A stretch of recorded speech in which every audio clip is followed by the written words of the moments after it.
Hi అండి అందరికీ. ఈ వీడియోలో వచ్చేసి వెజిటేబుల్ సూప్ చూపిస్తున్నానండి. మామూలుగా సాంబార్ ఒకేలా కాకుండా కొంచెం ఈ విధంగా ట్రై చేస్తే బాగుంటుంది. వేడివేడి అన్నంలో అయినా మనం నైట్ వండిన రైస్లోకైనా చాలా టేస్టీగా ఉంటుందండి. నచ్చినట్లయితే ఒకసారి ట్రై చేయండి. సో ప్రాసెస్లోకి వెళ్ళిపోదాం.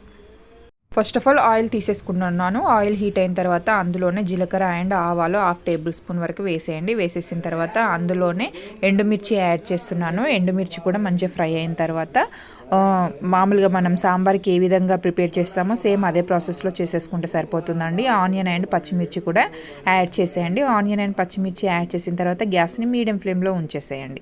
మీడియం ఫ్లేమ్లో ఉంచేసి అందులోనే ములక్కాయల క్వాంటిటీ మీ దగ్గర కాస్త ములక్కాయ క్వాంటిటీ ఎక్కువగా ఉంటే ఎక్కువగా తీసేసుకోండి. సో కొంచెం తక్కువ 2-3 ఉన్నాయన్నా కూడా నో ప్రాబ్లం యాడ్ చేసేయండి. ములక్కాయలను యాడ్ చేసిన తర్వాత మళ్ళీ ఒకసారి కలిపేసేయండి. కలిపేసి అందులోనే క్యారెట్ కూడా యాడ్ చేస్తున్నాను. క్యారెట్ వచ్చేసి బిగ్ సైజ్ది ఒకటి తీసేసుకున్నాను నేను. మీరు స్మాల్గా అయితే 2 తీసేసుకోండి.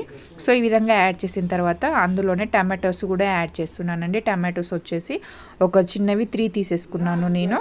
సో మీ దగ్గర బిగ్ సైజు ఉన్నట్టు ఏది ఉంటే 2 తీసేసుకున్నా సరిపోతుంది. నార్మల్వి ఉన్నా కూడా 2 తీసేసుకున్నా సరిపోతుంది. ఎందుకంటే కాస్త టమాటో ఫ్లేవర్ తింటూ ఉంటే తెలియనీకి. సో అందులోనే దోసకాయ పీసెస్ కూడా కూర దోసకాయ పీసెస్ కూడా యాడ్ చేస్తున్నానండి. కూర దోసకాయ వచ్చేసి ఒక చిన్న తీసేసుకున్నాను నేను.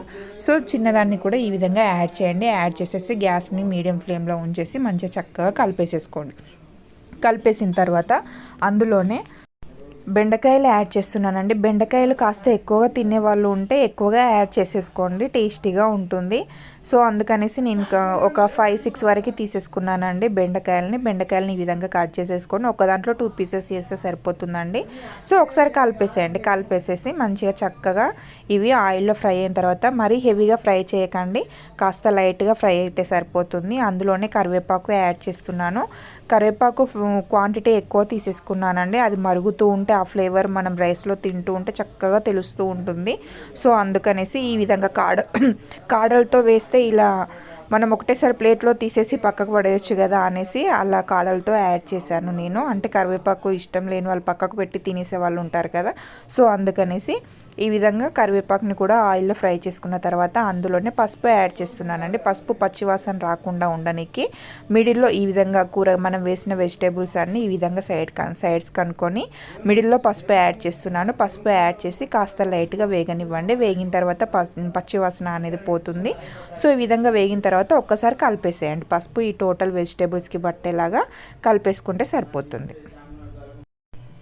ఇప్పుడు అందులోనే టేస్టీకి సరిపడా కారం కూడా యాడ్ చేయండి. పచ్చిమిర్చి కారం, ఈ కారం సో చూసి వేసుకోండి.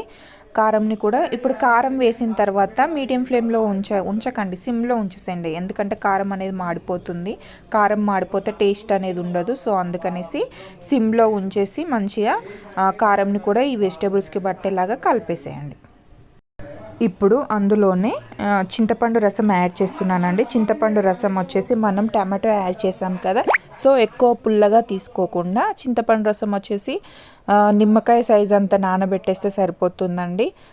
ఎక్కువ యాడ్ చేయాల్సిన అవసరం కూడా ఏముండదు. ఎందుకంటే మనం ఈ ఆల్ వెజిటేబుల్స్ ఈ చింతపండు రసంకి టమాటోస్కి మంచిగా చక్కగా కుక్ అయ్యి టేస్ట్ కూడా చక్కగా వస్తుంది.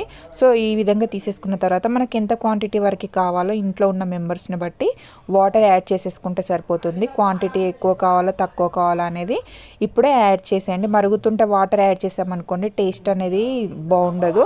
సో అందుకనేసి ఈ విధంగా వాటర్ క్వాంటిటీ ఈ విధంగా తీసేసుకున్న తర్వాత ఇందులోనే టేస్ట్కి సరిపడా సాల్ట్ కూడా యాడ్ చేయండి. సో సాల్ట్ యాడ్ చేసిన తర్వాత ఒక్కసారి ఈ సాల్ట్ వెజిటేబుల్స్ ఈ చింతపులుసు ఒక్కసారి కలిసేలాగా మంచిగా కలిపేసేసుకోండి ఒకసారి. ఇప్పుడు గ్యాస్ని హై ఫ్లేమ్లో ఉంచేసేయండి. చూడండి ఎంత కలర్ఫుల్గా ఉందో. వెజిటేబుల్స్ యాడ్ చేసేసరికి మూత పెట్టేసేయండి. మూత పెట్టేసి పొంగకుండా చూసుకోండి. పొంగితే అంత టేస్ట్ అనేది మళ్ళీ ఉండదు. సో అందుకనేసి పొంగకుండా ఒక 2 మినిట్స్కి ఒకసారి 3 మినిట్స్కి ఒకసారి చూసేసుకుంటే సరిపోతుంది. చూడండి ఈ విధంగా పొంగొచ్చిన తర్వాత మళ్ళీ ఒకసారి కలిపేసేయండి. మరుగుతుంటే వెజిటేబుల్ స్మెల్ అనేది కూడా మంచి చక్కగా వస్తుందండి. సో ఈ మనకి కొంచెం వాటర్లా ఉంది కదా, ఈ క్వాంటిటీ అనేది కాస్త లైట్గా చిక్కగా రానికి మనం శనగపిండి ఉంటుంది కదా అండి. సో శనగపిండిని ఒక 2 టేబుల్ స్పూన్ వరకు తీసేసుకొని మామూలుగా కూల్ వాటర్లోనే మొత్తం ఉండలు లేకుండా కలిపేసేసుకొని మరుగుతున్నప్పుడు ఈ విధంగా యాడ్ చేయండి. మరగనప్పుడు కాదండి, మరుగుతున్నప్పుడు ఈ విధంగా వాటర్లో యాడ్ చేయడం వల్ల సూప్ అనేది మరుగుతున్న కొద్దీ మనకి చిక్కగా వస్తుందండి. సో ఇది స్మాల్ టిప్పు, మరీ వాటర్లా ఉండకుండా, చారు అంటే మరీ చారులా కాకుండా ఈ విధంగా కొంచెం లైట్గా చిక్కగా వస్తుంది ఈ వెజిటేబుల్ సూప్ అనేది.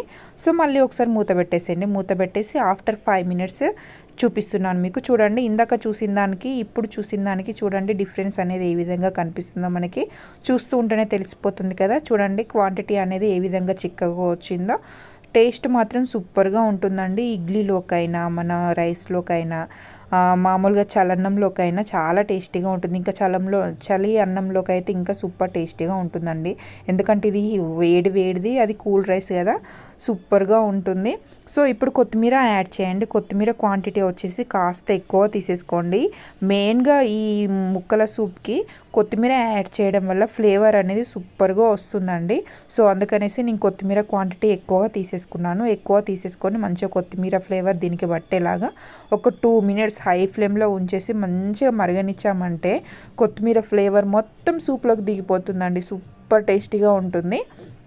కొత్తిమీర యాడ్ చేసి మంచిగా మరగబెట్టేసిన తర్వాత దింపేసేసి ఇప్పుడు పోపుకి ప్రిపేర్ చేసుకుందాం. ఇప్పుడు లైట్గా ఆయిల్ తీసేసుకోండి. ఆయిల్ హీట్ అయిన తర్వాత అందులోనే మనకి మామూలుగా పోపు పెట్టే విధానం అందరికీ తెలిసిందే కదా అండి. ఎండుమిర్చి యాడ్ చేయండి. ఎండుమిర్చి ఆల్ చేసి జీలకర్ర ఆవాలు యాడ్ చేస్తున్నాను. ఆయిల్ లైట్గా హీట్ అయిన తర్వాత ఇవన్నీ యాడ్ చేసేయండి. ఇప్పుడు కాస్త కచ్చపచ్చగా దంచి పెట్టేసుకున్న వెల్లుల్లి ఫ్లేవర్ ఎక్కువ తీసేసుకోండి. సో మళ్ళీ కరివేపాకు కూడా యాడ్ చేశాను నేను. కరివేపాకు ఫ్లేవర్ అంటే చాలా ఇష్టం. సో అందుకనేసి మంచిగా మరుగుతూ ఉంటే ఈ చారులోకైనా సాంబార్లోకైనా సూపర్ టేస్టీగా ఉంటుంది కరివేపాకు ఫ్లేవర్. సో ఈ విధంగా యాడ్ చేసిన తర్వాత ఒకసారి కలిపేసేయండి. కలిపేసేసి ఈ వేడి దాన్ని చల్లారనివ్వకండి. చల్లారనిస్తే మళ్ళీ టేస్ట్ అనేది పోతుంది. కరివేపాకు కొంచెం పచ్చిగా ఉంది కదా అండి. సో ఈ విధంగా పచ్చిగా కాకుండా కొంచెం ఆయిల్లో ఫ్రై చేసేసుకొని మంచిగా చక్కగా ఈ వేడి దాన్ని మనం ఇందాక దింపి పక్కకి పెట్టేసుకున్నాం కదా ముక్కల సూప్లోకి. సో దాంట్లో యాడ్ చేసామంటే పోపు స్మెల్కి దాని స్మెల్కి టేస్ట్ అనేది సూపర్గా ఉంటుందండి. చూడండి ఎంత చక్కగా ఉందో. ఇప్పుడు ఒకసారి కలిపేసేసుకోండి. స్మెల్ మాత్రం సూపర్గా వస్తుంది. స్మెల్ తోటే తినకున్నా కూడా కడుపు నిండిపోయేలా ఉందండి. సో ఒకసారి కలిపేసేయండి. మంచిగా చక్కగా ఈ పోపు మొత్తం మంచిగా దానికి పట్టేలాగా, ఈ చారుకి పట్టేలాగా మంచిగా కలిపేసేయండి. కలిపేసేసి తిన్నారంటే సూపర్గా ఉంది అంటారండి. చాలా నిజంగా చెప్తున్నాను, చాలా టేస్టీగా ఉంది. వీడియోస్ చూస్తున్నారు కానీ సబ్స్క్రైబ్ చేసుకోవట్లేదు. వీడియోస్ కనుక నచ్చినట్లయితే ప్లీజ్ సబ్స్క్రైబ్ చేసుకోండి. వీడియోస్ కనుక నచ్చినట్లయితే ఒకసారి ట్రై చేయండి. బాగుంటాయి వంటలు అయితే, చాలా బాగుంటాయండి. ఒకసారి ట్రై చేయండి, సూపర్గా ఉంటుంది. So thank you for watching. Subscribe చేసుకోండి. Thank you for watching.